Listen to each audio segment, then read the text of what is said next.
Ikibazo c'ikena ry'amazi kibonekeza ahaterake mu gisagara ca Bujumbura cyasize inyuma n'amashure y'indaro.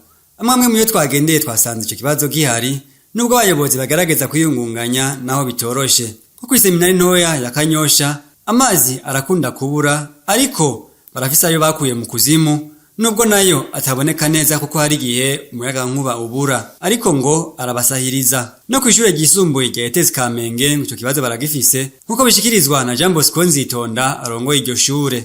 Hanigire bishika tukayabura cyane naye twabitse ugasanga yaheze. Mwico gihe twicuje twikorako turafise imodoka y'ishuri.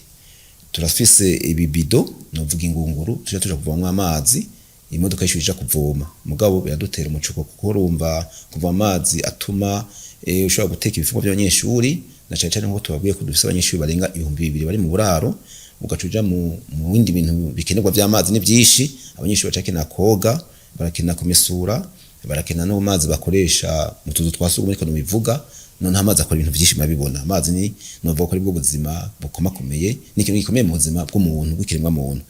Kwishure ETS Kamenge rero muri rusangi amazi tuyakenye nk'ahandi sinumva ngo ni cyane gose mugabo izo ntwani zozo zirakunda kwibonekeza rimwe na rimwe mugabo si cyane niyo bishitse rero tubona ko byatugoye cyo twikora ku buyobozi bukuru bwa Regidezo na cyane ku muyobozi ajejwe amazi.